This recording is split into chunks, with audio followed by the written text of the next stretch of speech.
अस्सलाम वालेकुम। क्या आपको पता है कि मुहर्रम के महीने में ये 10 काम करने से आपकी ज़िंदगी बन जाएगी। आइए हम इस वीडियो में जानते हैं, और उससे पहले हमारे चैनल को सब्सक्राइब करें और लाइक कमेंट ज़रूर करिए, और इस वीडियो को पूरा एंड तक ज़रूर देखिएगा, तभी आपको समझ में आएगा। इस वीडियो को ज़्यादा से ज़्यादा शेयर भी करिएगा।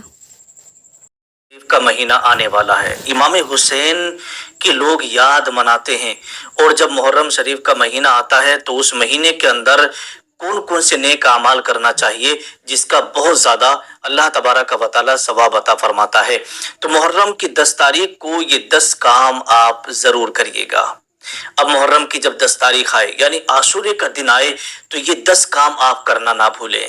अब इन 10 कामों के करने की बहुत ज्यादा फजीलत है और इसका सवाब बहुत ज्यादा मिला करता है। अब आइएगा वो 10 काम कौन कौन से हैं, एक एक करके मैं आपकी खिदमत में रखने के लिए जा रहा हूं। नंबर 1, जब आशूरे का दिन आए यानी मुहर्रम की 10 तारीख आए तो उस दिन आपको रोजा रखना है। पहला काम, ठीक है, रोजा रखना है। अल्लाह के नबी सल्लल्लाहु ताला अलैहि वसल्लम ने इरशाद फरमाया कि मुहर्रम की 10 तारीख को यानी आशूरे के दिन यहूदी लोग भी रोजा रखा करते, ठीक है, तो आपको यहूदियों की मुखालफत करना है। आशूरे का रोजा तो रखना है लेकिन यहूदियों की मुखालफत करना है। किस तरीके से करना है? आका ने इरशाद फरमाया कि आप 9 मुहर्रमुल हराम का रोजा रखें और 10 तारीख का रोजा रखें, यानी 9 और 10 का रोजा रखें, या फिर आप 10 तारीख का और 11 तारीख का रोजा रखें। तो इस तरीके से 10 तारीख के रोजे के साथ एक दिन पहला का रोजा मिला लें या बाद का रोजा मिला लें, तो 2 रोजे आप जरूर रखिएगा। तो आशूरे के दिन सबसे पहले आपको क्या काम करना है कि उस दिन आपका रोजा होना चाहिए, उस दिन आप रोजा रखें, क्योंकि ये रोजा रखना जो है सुन्नत है। हुजूर सल्लल्लाहु ताला अलैहि वसल्लम ने खुद भी इस रोजे को रखा है और दूसरों सहाबा किराम को भी रोजा रखने का हुक्म फरमाया था। तो ये काम आपको पहले करना है। नंबर 2, आशूरे के दिन आपको सदका करना है। क्या करना है? सदका। अब सदका करने की क्या फजीलत है? देखिएगा, जो शख्स सदका करता है तो अल्लाह के नबी सल्लल्लाहु ताला अलैहि वसल्लम ने इरशाद फरमाया कि सदका मुसीबतों और बलाओं को टाल देता है। यानी अगर कोई मुसीबत आने वाली है तो उस मुसीबत को टाल देता है। इसी तरीके से अगर कोई शख्स बीमार है और सदका जब कर दिया जाता है तो अल्लाह तबारक व तआला उसे बीमारी से जो है शिफा अता फरमा देता है। और सदका करने से इंसान की इज्जत में इजाफा होता है, इज्जत में इजाफा होता है और अल्लाह तबारक व तआला उसकी इज्जत की हिफाजत फरमाता है। और इसी तरीके से सदके के ताल्लुक से हदीस पाक के अंदर आता है कि जब कोई शख्स अपने माल में से सदका करता है, गरीबों और यतीमों को जब वो देता है तो अल्लाह तबारक व तआला उसके माल में, उसके कारोबार में, उसके रिस्क में खूब बरकतें रख देता है। बहुत सारे लोग सोचते हैं कि भाई हमने जो हमारे पास जो माल है ना, अगर उसमें से हम कुछ पैसे देंगे या कुछ सदका करेंगे तो हमारा माल कम हो जाएगा। नहीं, माल कम होता नहीं है बल्कि माल में इजाफा हो जाता है। इसी तरीके से अल्लाह के नबी सल्लल्लाहु ताला अलैहि वसल्लम ने इरशाद फरमाया, जब कोई शख्स जो है सदका करता है ना तो अल्लाह तबारक व तआला के फरिश्ते उसके माल में बरकत के लिए अल्लाह की बारगाह में दुआ करते रहते हैं कि अल्लाह पाक इसके माल में बरकत दे दे, ए अल्लाह पाक तो इसके माल में बरकतें रख दे, अल्लाह पाक इसके रिस्क में बरकतें अता फरमा। तो आप अंदाजा लगाइएगा, आपने सदका किया तो फरिश्ते अल्लाह की बारगाह में आपके माल में ज्यादती के लिए दुआ कर रहे हैं, और जिसके लिए फरिश्ते दुआ कर दें, है ना, तो कबूल होना ही होना है। तो ये हुआ सदका करना।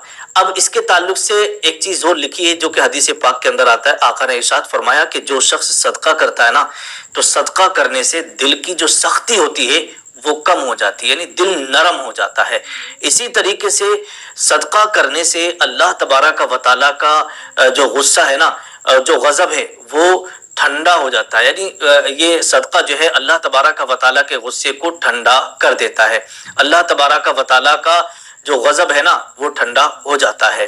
इसी तरीके से सदका जो लोग करते रहते हैं یہ کوئی ضروری نہیں ہے کہ آپ 10 محرم کو ہی صدقہ، 10 محرم کو تو کرنا ہی ہے آپ کو، لیکن سال میں کبھی بھی، زندگی میں کبھی بھی آپ صدقہ کریں گے تو اس کی یہی فضیلتیں آپ کو حاصل ہوں گی کہ صدقہ جو ہے نا یہ بری موت سے بچاتا ہے، بری موت سے۔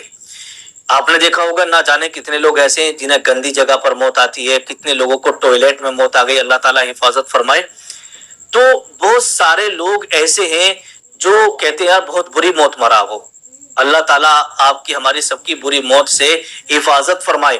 تو یہ صدقہ جب آپ کریں گے تو یہ صدقہ جو ہے بری موت سے حفاظت کرتا ہے۔ اور آقا نے ارشاد فرمایا کہ یہ صدقہ کرنا عذاب قبر اور جہنم کے عذاب سے بھی بچاتا ہے۔ اسی طریقے سے قیامت کے دن آگ برساتی ہوئی گرمی ہوگی، تو ایسی گرمی میں یہ جو صدقہ ہوگا نا آپ کے اوپر سایہ بن کر کے آ جائے گا، یا آپ کے اوپر سایہ کرے گا ایسی گرمی میں۔ تو اس لیے آپ جب 10 محرم کی تاریخ آئے، عاشورے کا دن آئے، تو آپ صدقہ ضرور کریں، چاہے تھوڑا ہی کریں لیکن صدقہ آپ ضرور کریے گا۔ نمبر 3، محرم کی 10 تاریخ کو آپ کو نفل نمازوں کا اہتمام کرنا ہے۔ نفل نماز آپ ضرور پڑھیے گا، یعنی 5 وقت کی نماز تو آپ کو پڑھنا ہی ہے روزانہ، لیکن جب عاشورے کا دن آئے تو اس دن نفل نماز پڑھ کر کے اللہ کی بارگاہ میں دعا کرنا ہے۔ تو جو شخص نفل نمازیں پڑھ کر کے اللہ کی بارگاہ میں دعا کرے گا تو اللہ تبارک و تعالی اس کی دعا کو قبول فرمائے گا۔ نمبر 4، چوتھے نمبر پر آتا ہے 1000 بار اس دن آپ سورہ اخلاص پڑھیں۔ سورہ اخلاص کا مطلب یعنی قل هو اللہ احد، کتنی بار پڑھنا ہے؟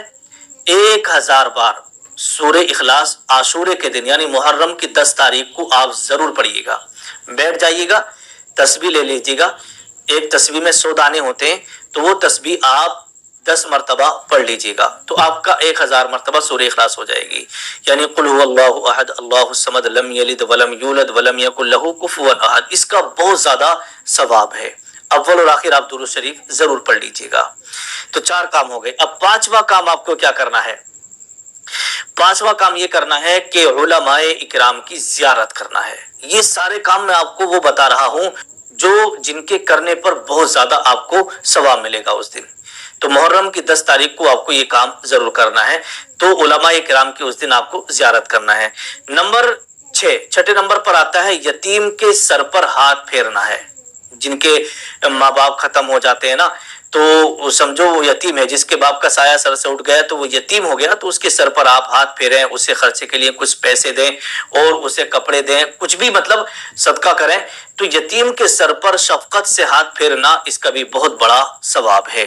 نمبر 7، 7ویں نمبر پر آتا ہے اپنے اہل و عیال پر دسترخوان وسیع کرنا، یعنی اچھے اچھے طرح کے کھانے بنانا اور فاتح خوانی کرنا، سبیل کرنا، اور اس دن جو ہے بچوں کے اوپر زیادہ خرچ کرنا، اس سے جو ہے بہت زیادہ برکتیں رزق میں ہوا کرتی ہیں۔ نمبر 8، غسل کرنا۔ نمبر 9، سرما لگانا اور ناخن کاٹنا۔ نمبر 10، اگر کوئی محلے میں یا مان لیجیے گا رشتہ داری میں یا پاس پڑوس میں گاؤں میں کوئی بیمار ہے تو اس کی عیادت کے لیے چلے جانا۔ تو محرم کی 10 تاریخ کو آپ یہ 10 کام ضرور کریے گا، اس کا بہت زیادہ ثواب ہے۔ جو کام میں نے آپ کو بتائے ہیں تو یہ 10 کام آپ کرنا نہ بھولیں۔ اللہ پاک کی بارگاہ میں دعا ہے مولا آپ کو ہمیں سب کو محرم کا مہینہ ہر سال نصیب فرمائے اور سب کی عمر میں برکتیں عطا فرمائے، اور دل میں جو بھی آرزویں نیک مقاصد ہیں اللہ پاک سب کے مقاصد میں کامیابی و کامرانی عطا فرمائے۔ نیچے کمنٹ میں آمین ضرور لکھیں۔ السلام علیکم ورحمۃ اللہ۔